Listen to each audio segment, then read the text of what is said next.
Olá a todos. Vamos dar continuidade aos temas do Evangelho segundo o Espiritismo, as palestras.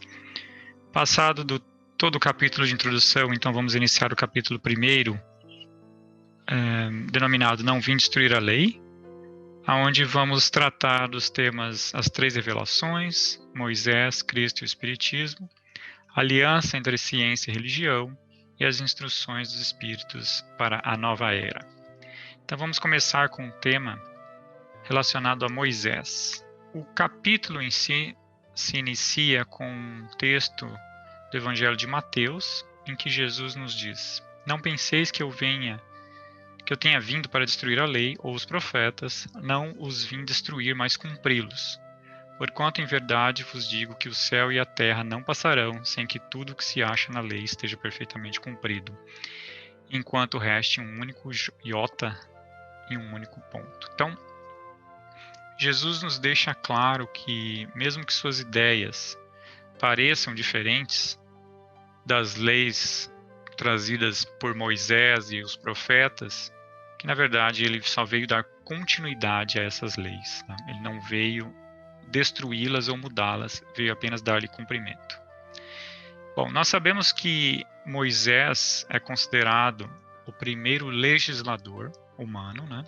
O primeiro que trouxe leis para organizar a sociedade, tanto que nos cursos de direito, aqui no Brasil, eles são...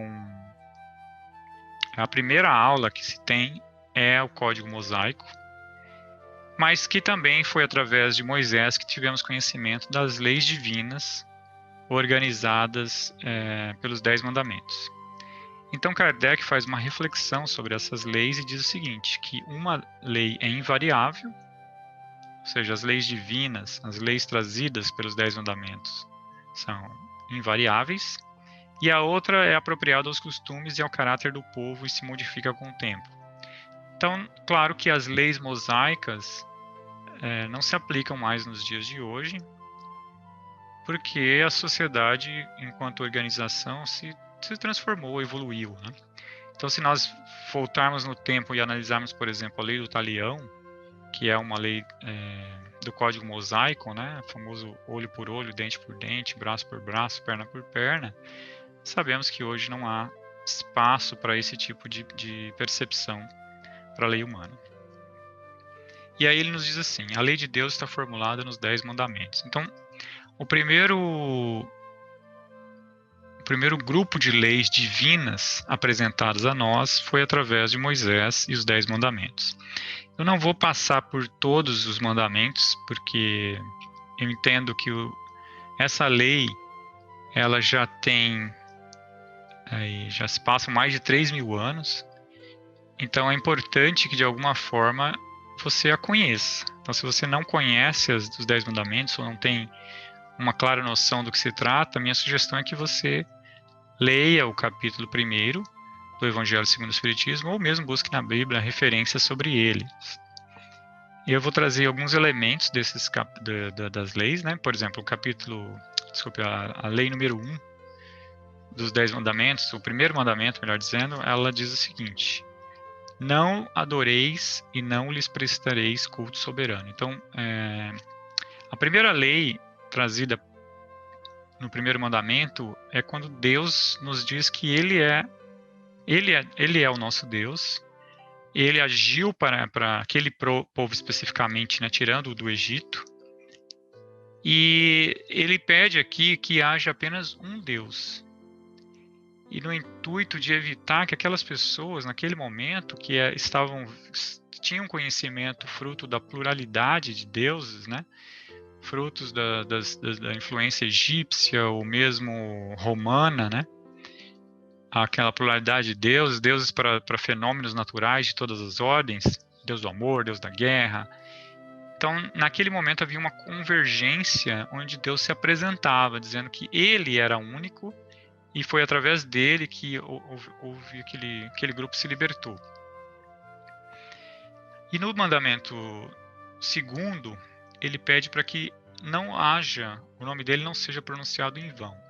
E aqui a gente pode fazer uma referência nos dias de hoje, de como nós estamos utilizando os ensinamentos divinos através da nossa palavra.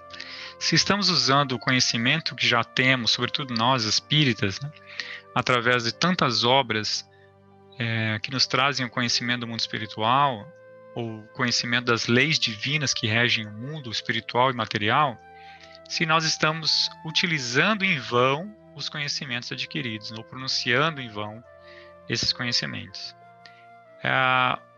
O mandamento número 4, ele pede para honrar o pai e mãe, que é, inclusive, um item trabalhado no Evangelho segundo o Espiritismo. Nós vamos, obviamente, em futuras palestras, adentrar mais profundamente o que significa honrar.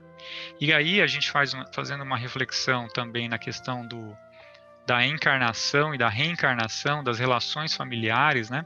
Sabemos que a relação de pai e mãe, ela é momentânea, mas se assim o é em nossa existência, é por um motivo. E então isso nos dá ainda um conhecimento mais amplo da necessidade de honrar o nosso pai e nossa mãe. O sexto mandamento pede para que não cometais adultério, né? O adultério aqui, ele não é apenas no senso mais comum nos dias de hoje, como o adultério nas relações conjugais, mas no sentido da prática errada, né? A gente ainda tem, nos dias de hoje, né? Por exemplo, quando nós fazemos referência a uma alteração de um documento ou uma placa de um carro, a gente costuma dizer que aquele documento foi adulterado, né? Ou seja, ele perdeu o propósito básico, né? Ele já não é mais verdadeiro. Da mesma forma que a gente pode entender isso de não cometermos erros, né? Não tirarmos do nosso propósito ou do propósito correto as ações que estamos realizando. Então, aqui, Deus nos solicita para que sejamos corretos, para que a gente haja de forma correta, não apenas uma relação conjugal entre marido e esposa, mas em todas as relações, sejam elas profissionais, estudantis, familiares, de fraternidade, né? Então a gente não deve adulterar ou tirar do seu propósito correto, seja lá o que for, né? Agirmos com correção, é isso que ele nos pede. No mandamento 8º, ele diz: não presteis testemunho falso contra o vosso próximo. Aqui é também bem importante, né? E nos dias de hoje, a gente tem que ser correto. E no mundo das redes sociais, da internet, né? No século em que vivenciamos, em 2021, nós sabemos o quão importante é sermos verdadeiros.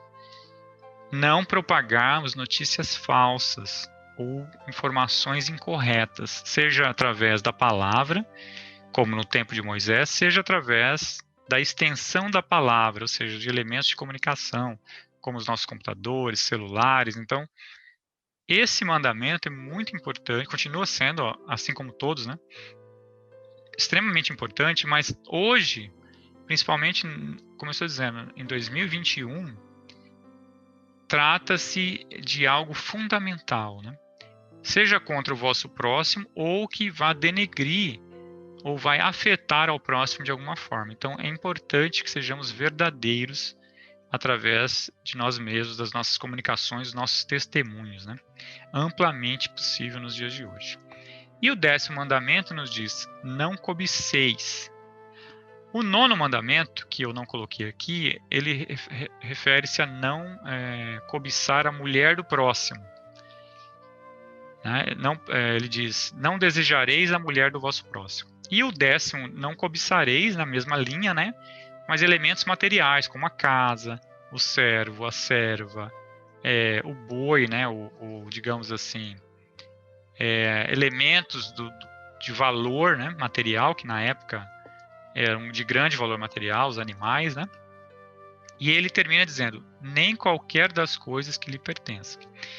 Então é importante, mais uma vez, nos dias de hoje, principalmente com tanta exposição nas redes sociais, né, de bens, de estilos de vida, é muito, muito forte esse mandamento, do quão a gente consegue não cobiçar aquilo que está sendo apresentado para nós.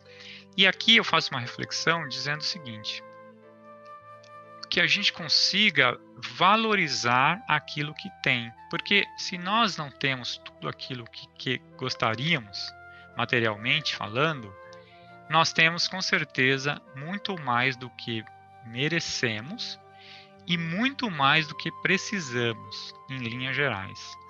E há um sem número de pessoas próximas a nós e mesmo pelo mundo que não possuem sequer um décimo daquilo que temos. Então é importante que a gente reflita sobre o que temos, como estamos utilizando, lembrando que nós não somos de fato possuidores das coisas materiais que temos, somos apenas usuários momentâneos, né? Que mais cedo ou mais tarde, através da nossa desencarnação, e mesmo encarnados, né? Podemos perder aquilo que temos, aquilo pode ser tirado de nós, ou nós, numa ação de bondade, podemos doar, uma ação de caridade, né? Então é muito importante que nós, primeiro, não cobicemos o do outro. Segundo, aprendemos a valorizar aquilo que temos. E terceiro, saibamos evitar a posse, seja das pessoas ao nosso lado, dos nossos familiares, dos nossos filhos, dos nossos maridos e esposas, né? E também saibamos doar. Então, aquilo de material que nos sobra, que a gente saiba doar. Que a gente saiba agir como o óbolo da viúva, né? Entregando materialmente aquilo que pode, que talvez não seja útil para nós, mas que pode certamente ser útil para outros. E aqui eu trago uma fala de Kardec que diz o seguinte, ao final deste item: a autoridade do homem precisava apoiar-se na autoridade de Deus. Então aqui ele faz uma reflexão dizendo que a lei mosaica, ou a forma como ela apresentou, né, como Moisés nos apresentou a imagem de Deus a seu tempo, e nós estamos aí há mais de 3.500 anos atrás, né? Eles assim, só a ideia de um Deus terrível podia impressionar criaturas ignorantes, em as quais, ainda pouco desenvolvidos, se encontrava o senso moral e o sentimento de uma justiça reta. Então, o Deus colérico, aquele Deus que castiga, o Deus das pragas, né? O Deus que era terrível, né? De castigos, né? Esse Deus, essa imagem de Deus, ela era pertinente àquele tempo. Há tantos e tantos anos atrás, onde o senso moral, o senso organizacional, e vejam você, a primeira lei dos grupos sociais trazidas por Moisés, né, então assim, a gente estava muito rudimentar ainda na nossa evolução moral, né, organizacional, a nossa organização enquanto sociedade, enquanto criaturas sociais, era necessária essa imagem desse Deus mais colérico, né, que castigava. E é interessante a gente refletir aqui que o Espiritismo ele não se baseia nas leis de Moisés ou mesmo dos profetas, né? Ele é integralmente, ele não desconsidera a importância de nenhum desses ensinamentos, mas ele é integralmente baseado no Evangelho de Jesus, né? Essa é a sua base religiosa, moral, os ensinamentos do Cristo. Mas uma série de religiões ainda tem essa imagem do temor a Deus, né? Do castigo, do pecado.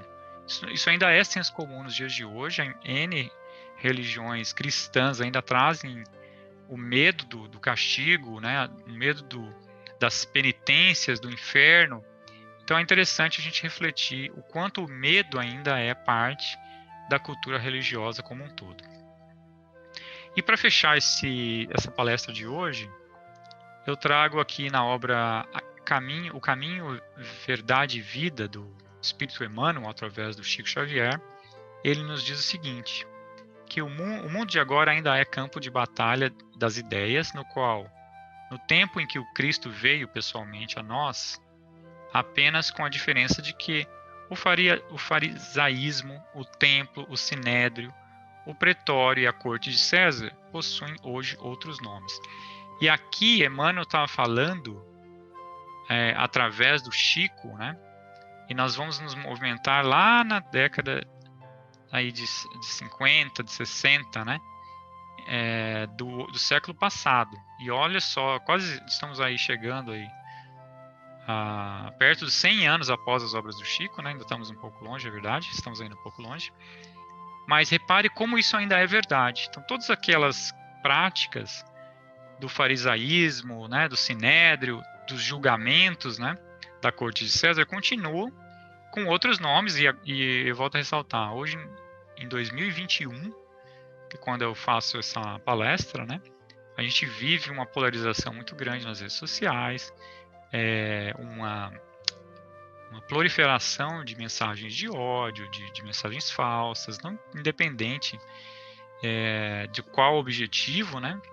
Isso ainda é muito forte. Então ele diz o seguinte: importa reconhecer desse modo que sobre o esforço de tantos anos é necessário renovar a compreensão geral e servir ao Senhor, não segundo os homens, mas de acordo com os seus próprios ensinamentos.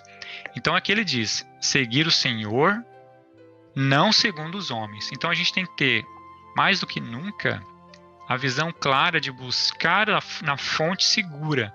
E qual é essa fonte? Primeiro, o Evangelho de Jesus. Nós temos os evangelhos através dos apóstolos, uma fonte segura. E, claro, as obras básicas do Espiritismo são fontes seguras. A gente não deve. O Evangelho o Espiritismo é uma religião que nos traz uma infinidade de literaturas seguras, né? As obras de André Luiz e tantos outros que se comunicaram através do Chico, por exemplo. E aí nós temos o caminho para seguir através dos ensinamentos dos Espíritos, através dos ensinamentos de Deus, e evitar as contendas entre nós encarnados, porque elas não vão nos levar a nenhum lugar positivo. Então, esse de fato é o caminho, a verdade e vida trazida por Emmanuel, e este capítulo maravilhoso que nos traz o início do processo do entendimento, por que o Espiritismo e a obra de Jesus, fazendo parte das revelações da obra do Cristo, não vem destruir nenhuma lei, mas apenas dar-lhe cumprimento e ajuste de acordo com a nossa evolução moral. Então nós temos a primeira revelação trazida por Moisés, na palestra de hoje, há muito tempo atrás, e nos trouxe não só uma imagem, leis que até hoje temos dificuldade de seguir, mas uma imagem de Deus. Na próxima palestra vamos falar sobre a segunda revelação trazida por Cristo, e na última palestra deste capítulo nós vamos falar sobre o próprio Espiritismo como a terceira revelação. Então, muito obrigado, espero que vocês tenham gostado desta palestra e espero vê-los aqui na próxima terça-feira. Um grande abraço, fiquem com Deus e até mais.